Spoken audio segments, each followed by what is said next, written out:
In a series of announcements, Russia's Ministry of Defense reported significant military gains in the ongoing conflict in Ukraine, particularly in the embattled Donbas region. According to the ministry, Russian forces successfully liberated 2 key settlements in the region as part of their broader special military operation, marking what they described as crucial advances against Ukrainian forces. The Ministry of Defense announced that Russian units operating under Battle Group West have taken control of the settlement of Stelmakhovka in the Luhansk People's Republic. Simultaneously, forces under Battle Group Center were reported to have captured Nikolayevka in the Donetsk People's Republic, pushing deeper into Ukrainian defenses. The ministry portrayed these operations as part of a broader strategy aimed at consolidating control over territories claimed by Russia. These advances come amid ongoing fighting across multiple fronts in Ukraine, as Moscow continues its push to achieve its military objectives in the face of sustained Ukrainian resistance. In addition to territorial gains, the Russian Defense Ministry claimed that its forces inflicted significant casualties on Ukrainian troops across several battlefronts.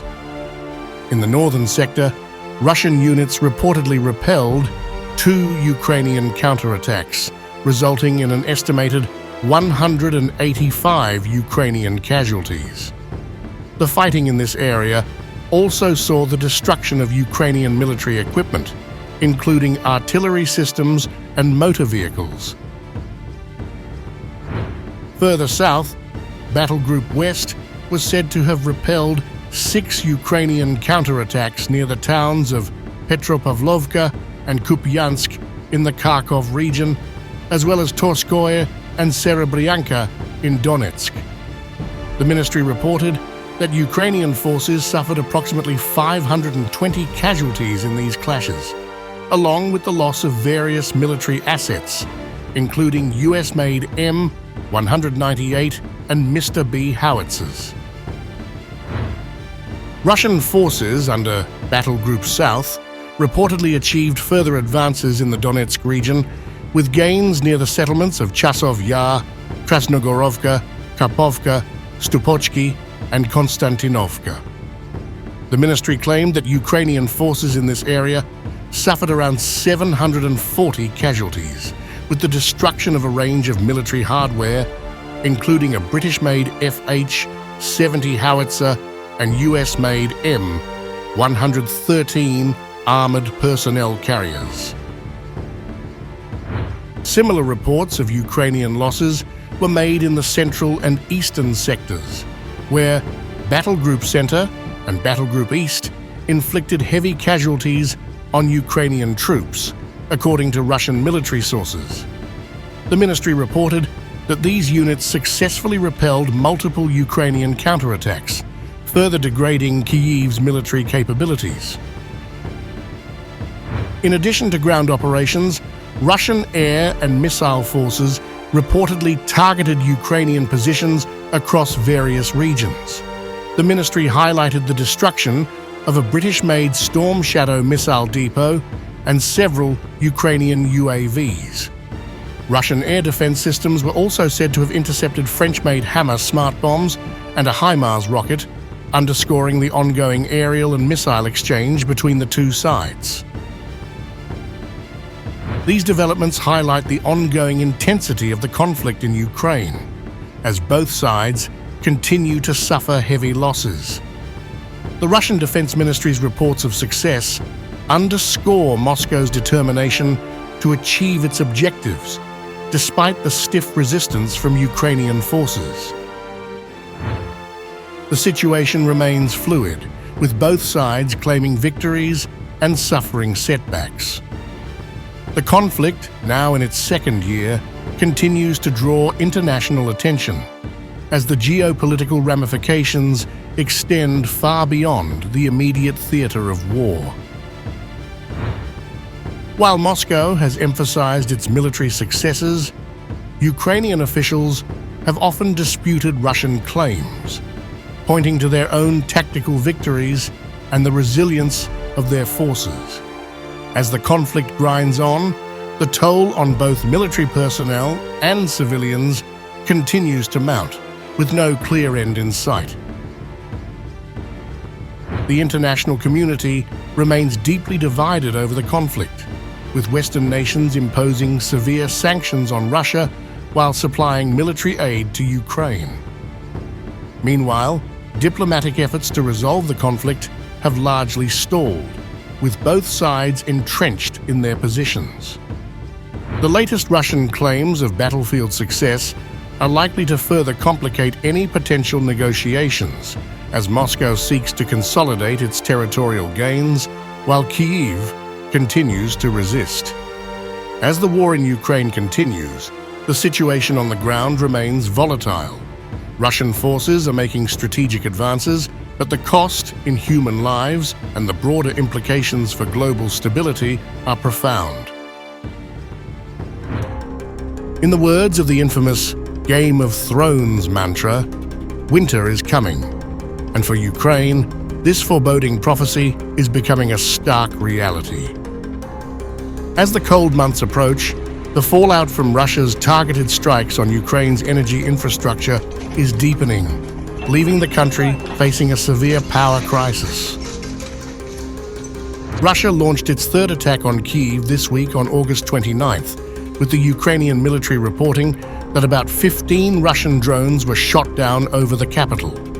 Meanwhile, Ukraine's military confirmed strikes on oil storage facilities in Russia's Rostov and Kirov regions on Wednesday, as well as an attack on a field artillery depot in the Voronezh region. In response to Ukrainian President Volodymyr Zelensky's yet-to-be-disclosed plan to end the war, the Kremlin dismissed the proposal on Wednesday. Zelensky has indicated that the plan will be presented to US President Joe Biden and his two potential successors. The recent devastation at a major Ukrainian power plant, its exact location withheld for security reasons, serves as a testament to the extensive damage inflicted by Russian military operations. Today, there were also reports from the Minister of Energy on the restoration efforts following Russian strikes. Repair crews, essential utilities, and state agencies are working to their maximum capacity. We aim to reduce the deficit. I thank everyone working towards this goal. The plant, a relic of the Soviet era, now stands in ruins with charred walls, blown-out windows, and a collapsed roof. Despite the intensity of the attacks, the plant's critical staff managed to avoid casualties, though the destruction leaves an ominous silence punctuated only by rain falling through the gaping holes. Before the invasion, Ukraine had a generating capacity of 36 gigawatts. By late 2022, Russian strikes had already halved this capacity. Recent assaults have further decimated Ukraine's energy resources, with 9 gigawatts now lost. The remaining power largely comes from nuclear plants, which have not been targeted by Russia. As a result, generators have become a common sight in Kyiv and other cities, as power outages increasingly disrupt daily life. Experts claim that the recent barrage, involving over 100 missiles and drones aimed at Ukraine's energy distribution networks, has exacerbated the crisis. This latest wave of attacks has led to widespread emergency blackouts and scheduled power cuts affecting numerous cities. With winter approaching, the strain on Ukraine's energy system is expected to worsen, raising concerns about the country's ability to endure the harsh months ahead. Analysts warn that the power outages will likely have far-reaching effects. From challenges faced by elderly residents in high-rise buildings to interruptions in business operations, the consequences are severe. Additionally, there is a looming risk of critical water shortages, as power outages could impact water pumping systems. Meanwhile, A meeting of the Ukraine NATO Council was held on August 28th, where Ukraine's defense minister briefed allies on the country's most urgent needs, focusing on air defense and the protection of critical infrastructure. Throughout the day, efforts to mitigate the consequences of the Russian strike on Kryvyi Rih have continued, and once again, ballistic attacks.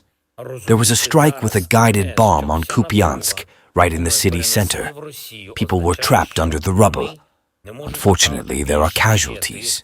My condolences to their families and loved ones. The European Commission also has announced plans to fund small-scale generators to help decentralize Ukraine's power system. However, these measures offer only limited relief.